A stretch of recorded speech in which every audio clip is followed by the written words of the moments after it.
Om Jnana-timirandhasya Jnananjana-shalakaya Chakshurun Militam Yena Tasmai Shri Gurave Namaha. Tonight I am to speak on the teachings of Bhagavad-Gita.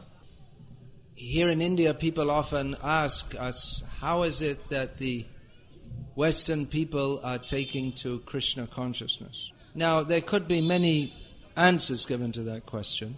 And one excellent answer to this question is because many people in the Western countries are appreciating the teachings of Bhagavad-Gita. Bhagavad-Gita was, of course, spoken by Bhagavan, Sri Krishna, to Arjunan, his disciple. Arjunan was confused.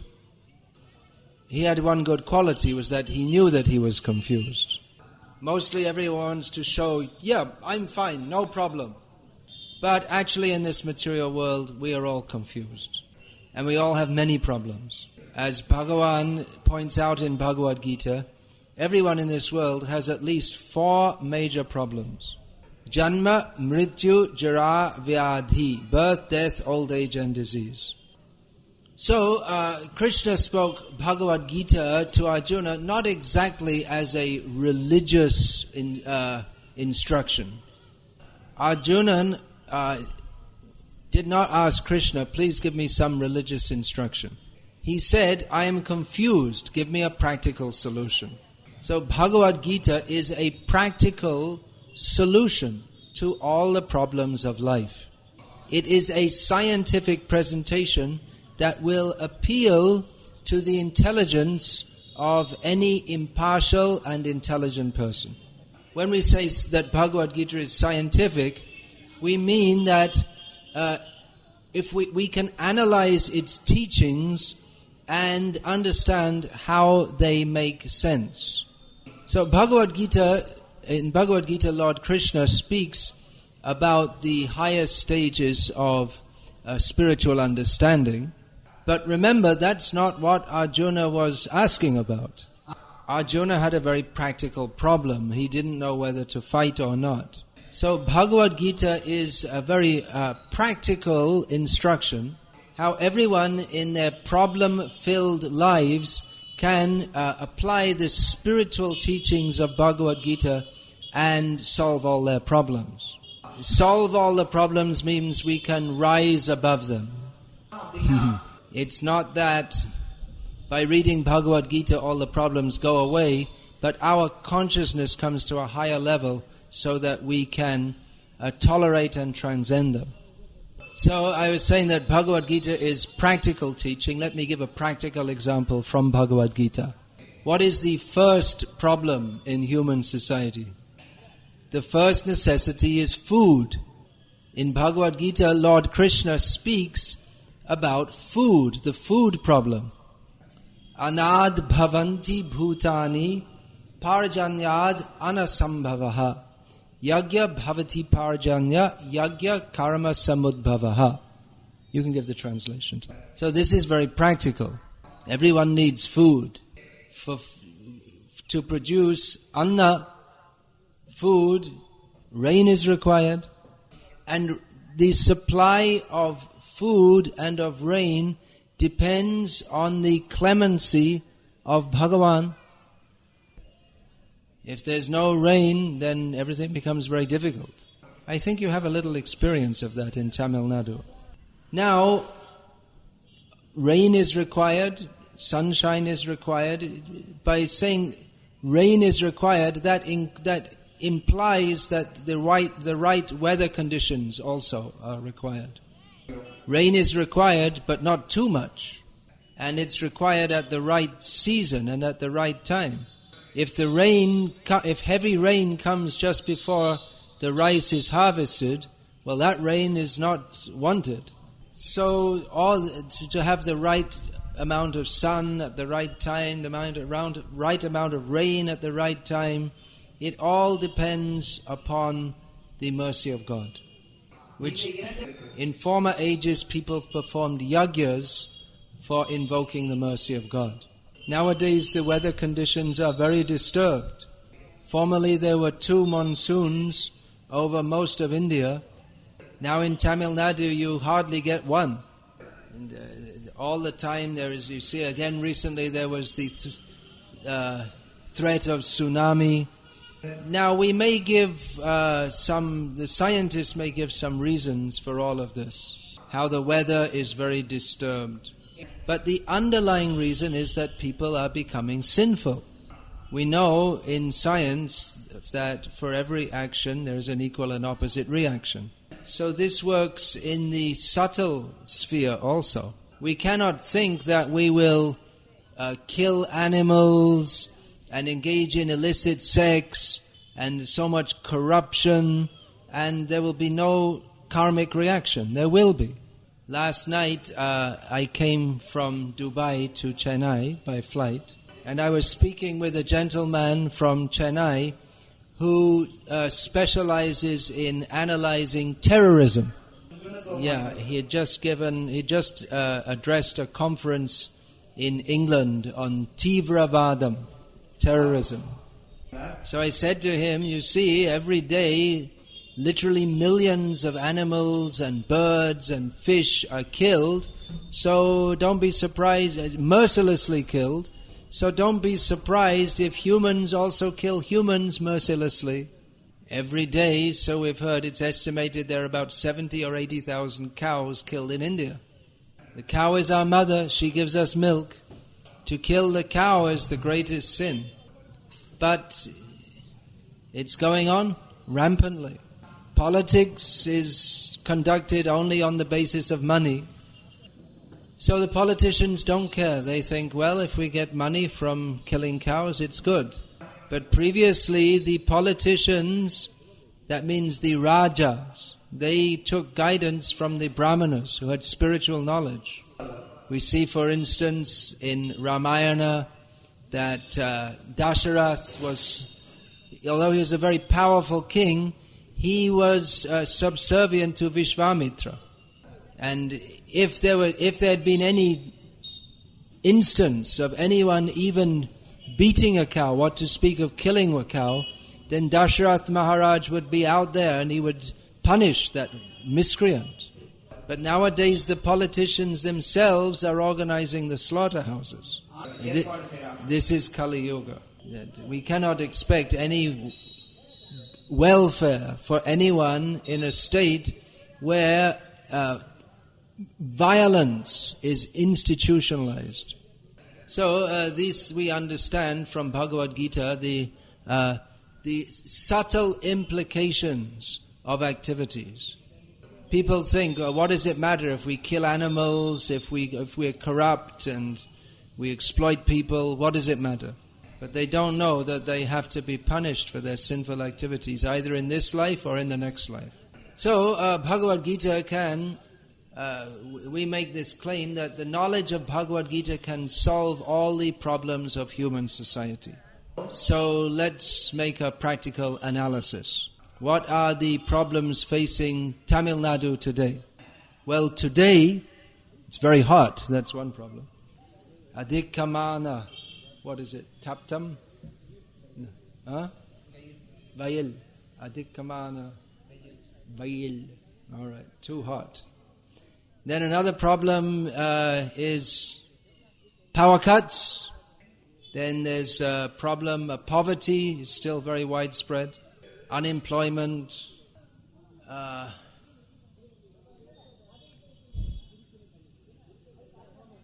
Of course, some people would say Tamil Nadu's biggest problem is Karnataka. Then illiteracy. These are all problems. And of course, corruption, that's not only in Tamil Nadu, it's everywhere. Crime. What's the biggest problem facing Tamil Nadu? Atheism. Nastikavada. Yeah. That's the root of all the problems. Now we may say, well, pretty much everyone's religious. Of course, active atheism is stronger in Tamil Nadu than in any other state in India. But still, most people are either Hindus, Muslims or Christians. So how can we say that atheism is a problem?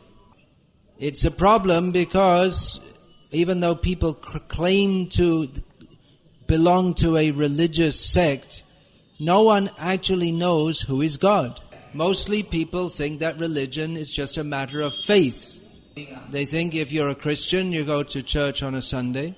If you're a Muslim, you go to the masjid 5 times a day, or at least once on Friday. And if you're a Hindu, you do any damn thing you like. Wave some incense at something or someone, mostly imaginary. But most people will profess to believe in God. However, if we ask people, who is God? What is the nature of God? Very few people can give any clear idea. Of course, some people will say, well, God is Vishnu. Some will say Shiva. Some will say Jesus. But that's not really an answer as to what is the nature of God. People will agree that He is Sarva Shaktiman, all powerful. He's the creator of the world. But that's not really very much knowledge. I mean, religion means to understand our relationship with God. But if we don't know who He is, then how can we say we know who? How can we say we know who is God? If we don't know the qualities that make Him God, then to say we believe in God is not very meaningful.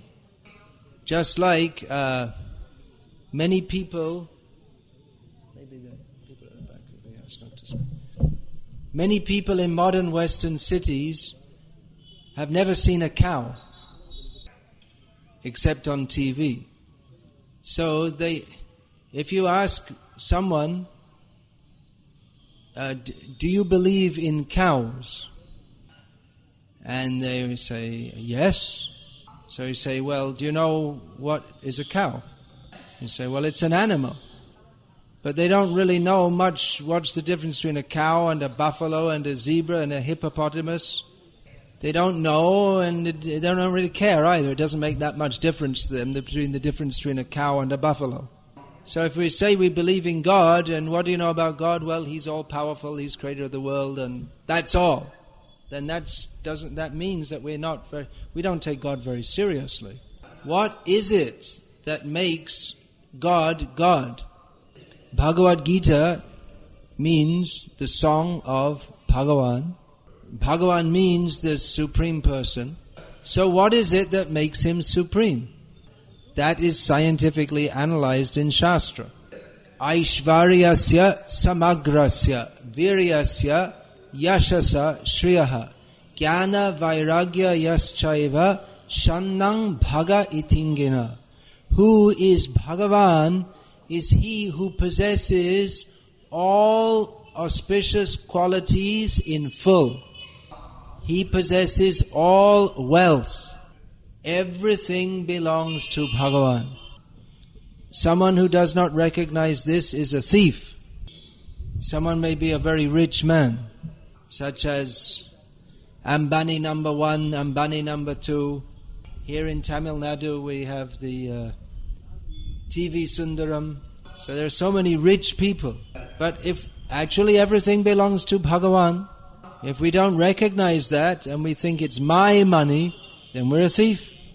Even if you only have 100 rupees, and you think it's mine, you're still a thief. All wealth belongs to Bhagavan. Everything belongs to Bhagavan. He is all powerful. We cannot do anything. He gives us whatever power we have comes from Him. We talk about Him as being very powerful in creating the world, but this whole universe is only a tiny manifestation of His infinite power.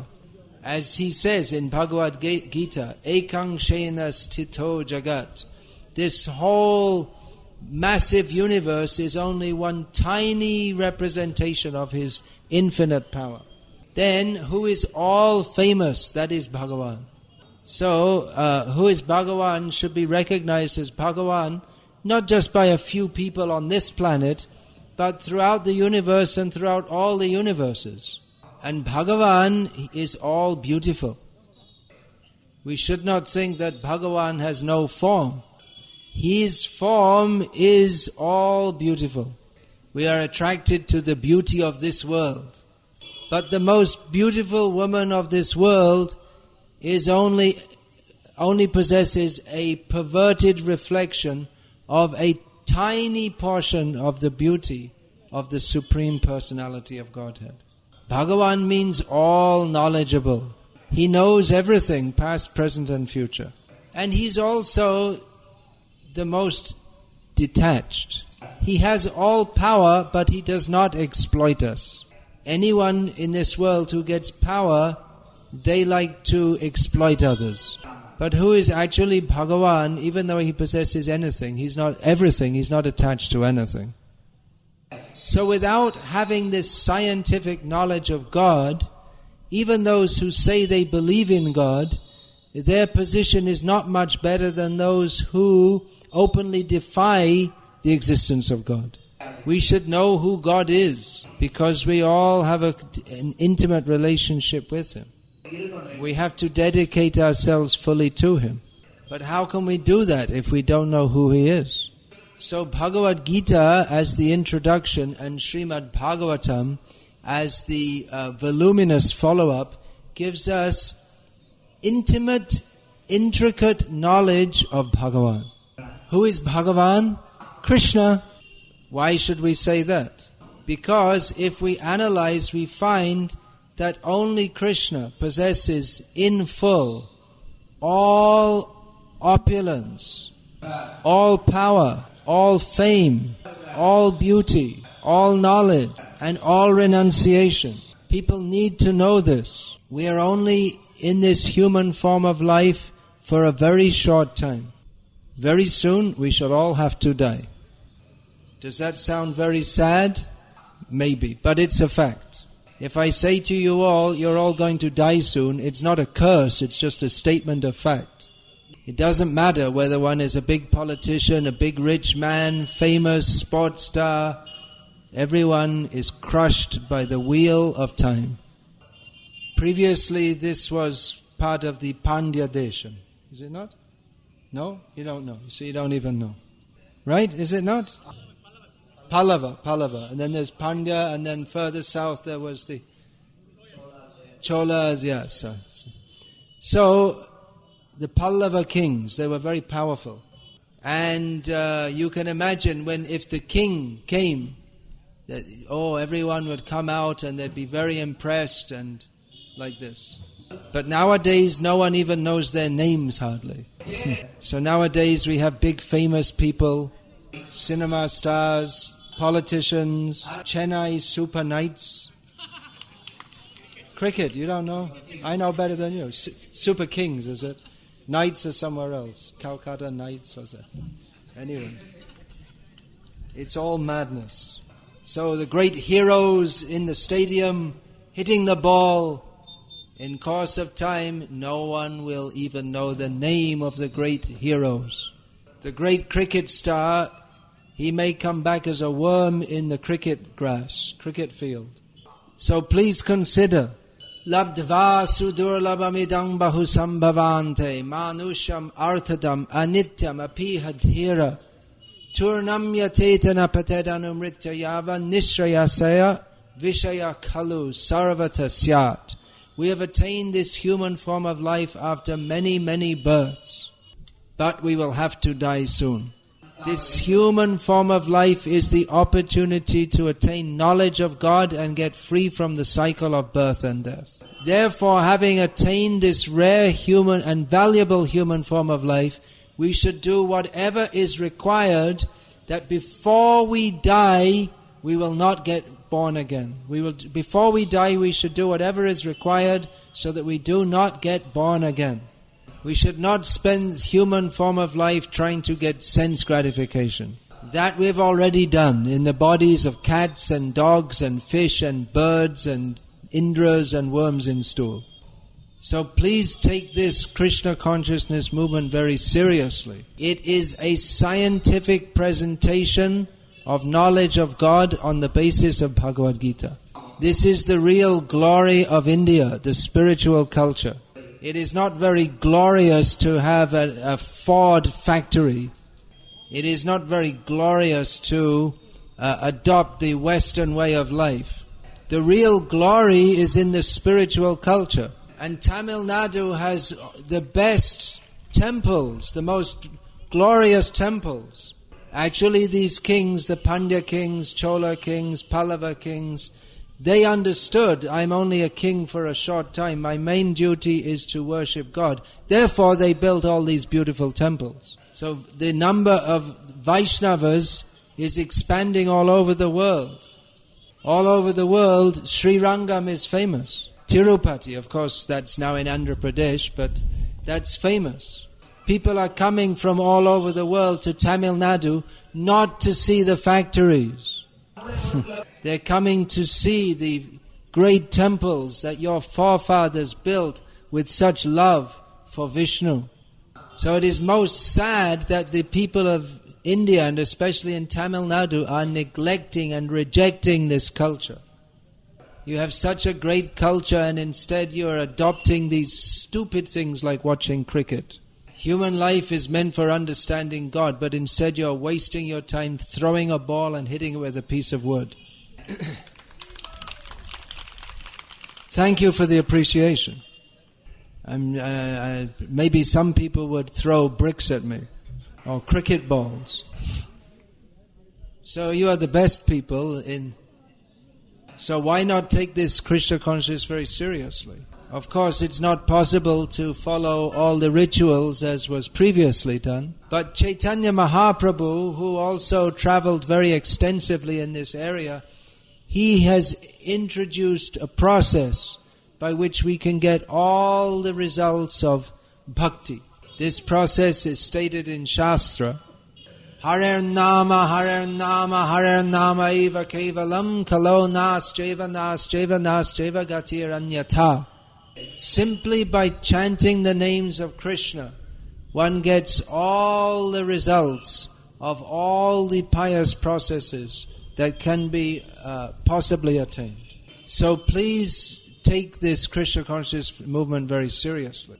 Chant the holy names of Krishna. Study Bhagavad-Gita as it is and apply it practically in your life. You will be happy.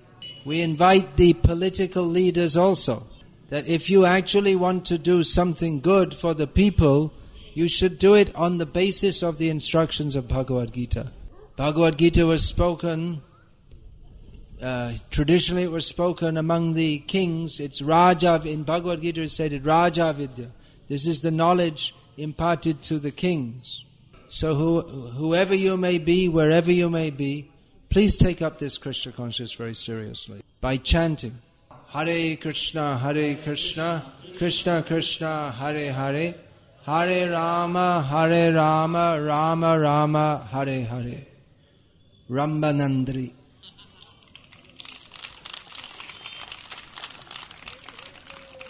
Yeah, if there are any questions, comments, or protests, you can please state them now. The question is, who is Bhagavan? Well, that was just stated in the lecture. Can you remember? Bhagavan literally means he who possesses all opulence. That's the literal meaning of the word. So, who possesses all opulence, all strength, all fame, all beauty, all knowledge and all renunciation, that is Bhagavan.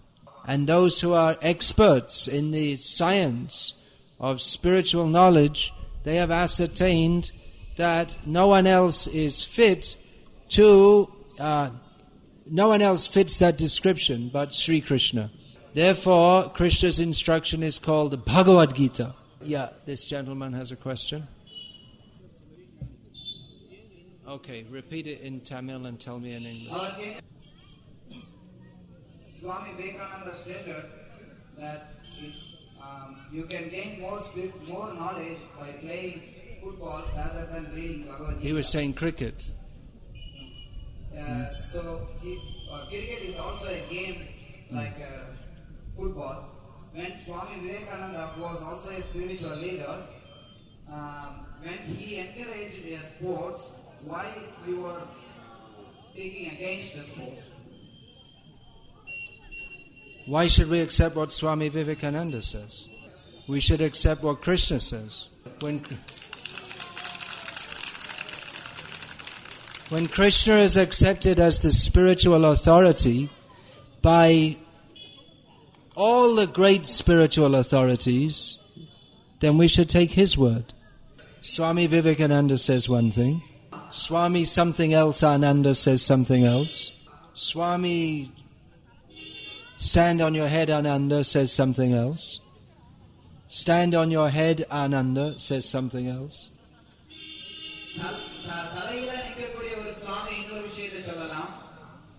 They all have their opinions. The authority is Krishna. Now, apart from that, we should understand what is meant by spiritual.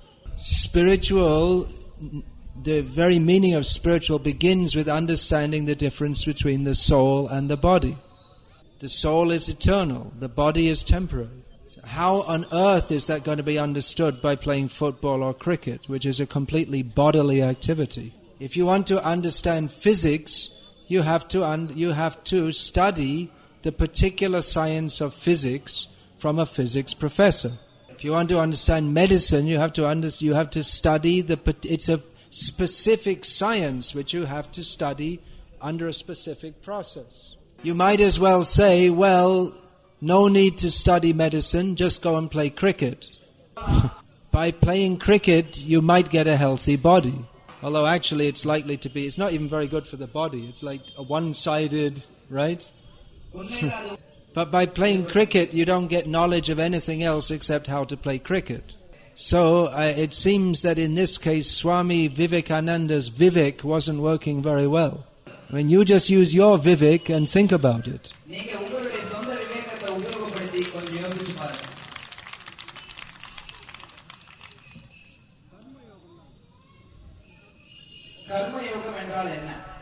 What is Karma Yoga? Karma means work, and Yoga means that which links us with the Supreme.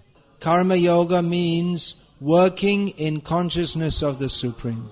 It's a very big topic. It's discussed in Bhagavad-Gita as it is. The highest stage of Karma Yoga is described in one line of Bhagavad-Gita. Mat karma krin mat paramaha. Working for Krishna, for Krishna's pleasure, understanding Him to be supreme.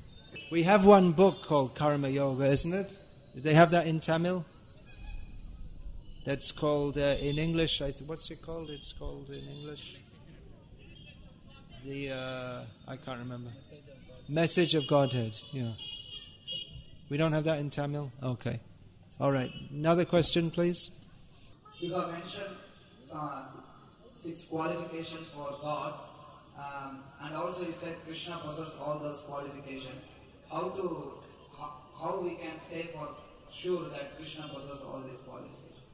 Very good question. Then you have to study. You have to study the character of Krishna that is particularly elaborated in Srimad Bhagavatam. But as a prior thesis, you can accept the version of all the acharyas. Just like, for instance, if all the doctors say that high cholesterol foods cause heart problems, now you may ask, well, how can we understand that? And you may study yourself and find out how it's true. But even before you study, you can accept as a prior thesis, because all the doctors accepted, that cholesterol causes heart problems. High cholesterol causes heart problems. So from Shastra we understand about Krishna, for instance, Janmadyasya yataha, all the universes are created and maintained and destroyed by Him. Therefore He's all powerful, He's all opulent, all the universes belong to Him. He's all famous. Yang Brahma, Rudra, Maruta, Stunvanti, Divyaistavai, all the great demigods in all the planets are praising Krishna. Yang Brahma, Varunendra, Rudra, Maruta, Stunvanti, Divyaistavai. That's the verse. He's all beautiful. Yang Shyama Sundaram Achintya Guna Swarupam. His blackish, beautiful form is composed of inconceivable transcendental qualities. Venung Kvanantam Aravinda Dalaya Taksham. His face, on his face is a beautiful flute. His eyes are like lotus petal. Parhavatang sam. He's decorated with a peacock on his head, peacock feather on his head. Asitambuddha sundarangam. His bodily hue is blackish like the monsoon cloud. He's all knowledgeable. Who can give better knowledge than Bhagavad-Gita? And he's all renounced. Even though Krishna was dancing with so many gopis who are far more beautiful than any women in this world, he left them. Yeah, this lady has a question. Give the mic. What was the reason for you to come to Krishna consciousness? Well, that I said in the beginning of the lecture. I wanted someone who could answer one question for me. That I would ask people that everyone says their philosophy is right. Why should I accept your philosophy is right? Because everyone says they're right. Why should I accept what you say is right? So the devotee I asked said that, well, we don't say what we're right, but what we say is what we say is that Shastra is right, and we follow what is in Shastra. But not blindly. Because there are people who say, well, you should just follow the Bible or the Quran, but they don't give any real reason why. But we find in Bhagavad-Gita that Krishna didn't tell Arjuna, shut up, keep quiet, and just do what I say. He didn't say that. Krishna convinced Arjuna on the basis of intelligence that what Krishna says is right. So even the teachings of Shastra, that is coming from God, but we can understand if it's really coming from God if it makes sense also. So I was convinced philosophically, of course not in 2 minutes, but I was convinced philosophically of the theistic teachings of Bhagavad-Gita. And I could see that practically the devotees are making spiritual advancement. Brahma Bhuta Prasanna Atma, in Bhagavad-Gita it is said that those who are on the spiritual platform, they are happy. So I could see that devotees, they were living an austere life, but they were very happy because they were situated on the spiritual platform. Yeah. Of course, all these questions, they could be answered at length, but I'm just answering them briefly. So many people like money, woman, and cricket, etc.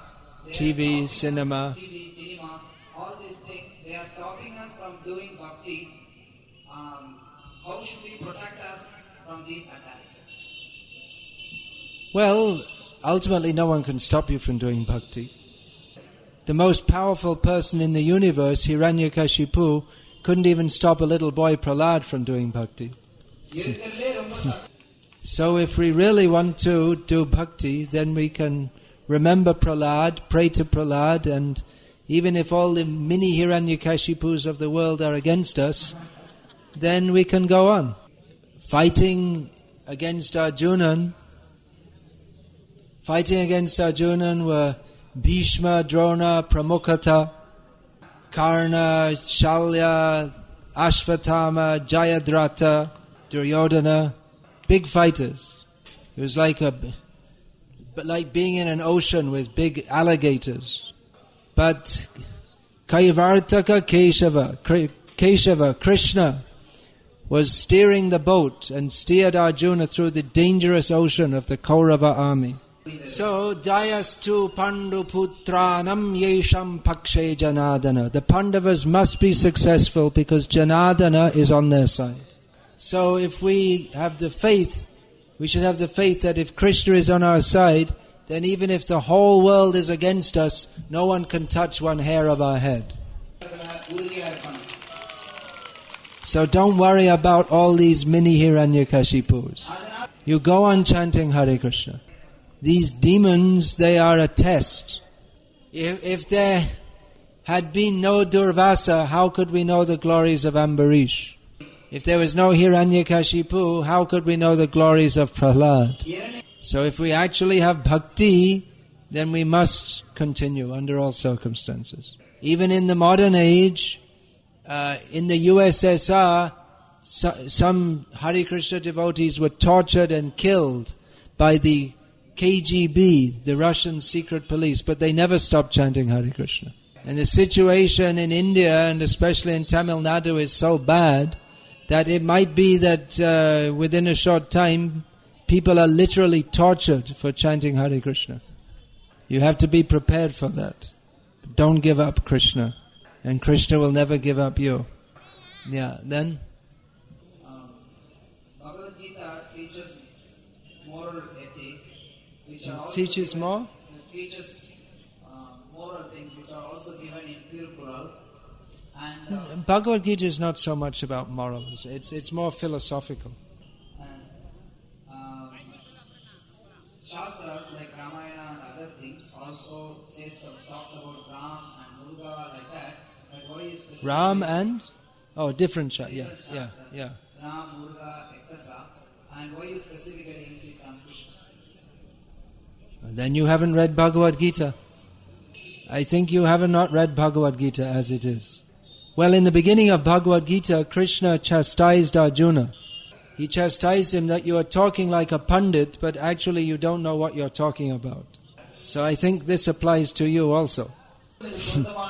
You don't know what is Bhagavad-Gita. In Bhagavad-Gita, Lord Krishna establishes that He is the Supreme. Mataf parataram nanyat kinchid asti dhananjaya. O Arjuna, Dhananjaya, there is no one superior to me, even slightly, Krishna says. Aham sarvasya prabhavo matah sarvam pravartate. I am the origin of everything, material and spiritual. Everything comes from me. So Bhagavad Gita is accepted as the highest exposition of tattva gyan, of philosophical knowledge, by all those who are tattvadarshi, those who are seers of the truth. So in some scriptures, for instance, it might state that Shiva is Parameshwar. This is to be understood contextually. For people living in a village, they might not have knowledge of course nowadays there's TV and radio and newspapers, but they may not have much knowledge or even ability to understand the big world beyond. So for them, the village leader is the supreme. As far as they know, they don't know anything beyond that. But those who have higher knowledge, they know that beyond the village there is the kingdom and the king. So similarly, within this material world, Shiva is the husband of Durga, who is the overseer of the material energy. So Shiva is the supreme controller within the material sphere. But Shiva himself recognizes Krishna as supreme. Okay, so shall we have a few minutes kirtan and we'll finish there? I hope you've all seen the book stall over here with Bhagavad-Gita, Unnamai Uravil and many other books available. If you like, you can get your copy of Bhagavad-Gita, Unnamai Uravil. You can get it signed by Vasudev Datta Das, who's come from Europe and learned your language to speak to you about Bhagavad-Gita. I haven't learned Tamil, as you can understand, but I do know Hindi and Bengali, but it's not very useful here. So please take your books from the bookstall and get them signed, and prasadam is being distributed here at the back. Rambanandri again.